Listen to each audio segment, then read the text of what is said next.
भारत की राजनीति और समाज की सबसे सच्ची कहानी, जहां एक साधारण सी लड़की सिस्टम की नाइंसाफी और समाज से टकराते टकराते डकैत से संसद की सदस्य बन जाती है। नाम है फूलन देवी।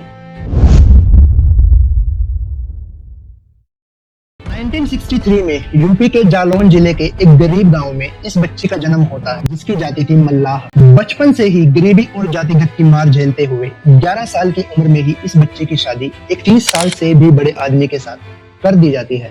शादी के 3 महीने बाद ही इस बच्ची को शादी का घर छोड़ना पड़ गया। वजह थी पति द्वारा की गई हिंसा और रेप। लड़की वापस मायके तो आ जाती है, लेकिन समाज लड़की को ही दोषी ठहरा देता है। समाज से ठुकराई फूलन पर अत्याचार यही बंद नहीं होता, फूलन के साथ गैंग रेप किया जाता है। इमेजिन कीजिए दोस्तों, जिस लड़की पर समाज शुरू से ही हावी था, उसका शोषण भी किया जाता है तो समाज चुप रहता है। लगातार हुए अपमान ने फूलन को तोड़ दिया था और इस अपमान के चलते फूलन की कहानी जुर्म का नया मोड़ लेती है।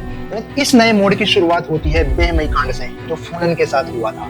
सन 1980 ये घटना घटती है उत्तर प्रदेश के कानपुर जिले के बेहमई गांव में। इस गांव में रह रहे ठाकुरों की मदद से फूलन का अपहरण किया गया और 3 हफ्ते लगातार गैंग रेप किया गया। 3 हफ्ते लगातार रेप की यातना सहकर फूलन वहां से आजाद होने में सफल हुई और मान सिंह नाम के डकैत के साथ मिलकर अपना एक गिरोह बना लिया। 14 फरवरी 1981 रेप के लगभग 6 महीने बाद फूलन अपने गिरोह के साथ बेहमई गांव पहुंचती है।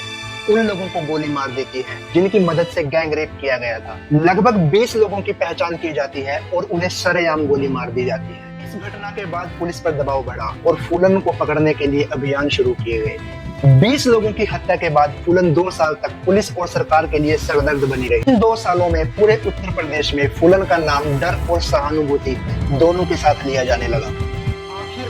1983 में एमपी के मुख्यमंत्री अर्जुन सिंह ने कुछ शर्तों पर फूलन का सरेंडर करवा दिया।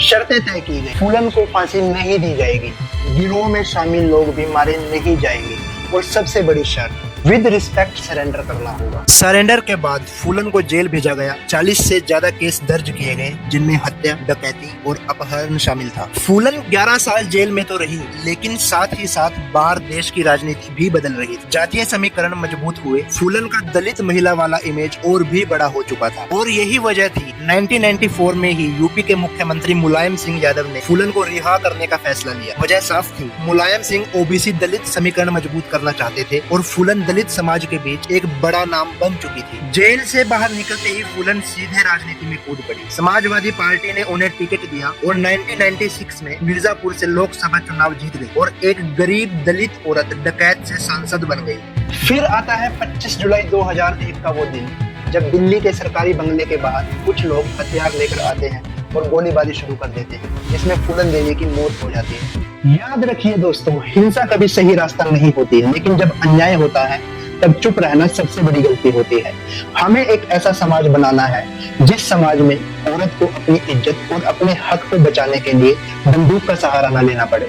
आने वाली पीढ़ी जब भी पूछे कि फूलन जैसी कहानियां क्यों बनी, तो हम गर्व से कह सके हमने ये दौर बदल दिया है। धन्यवाद।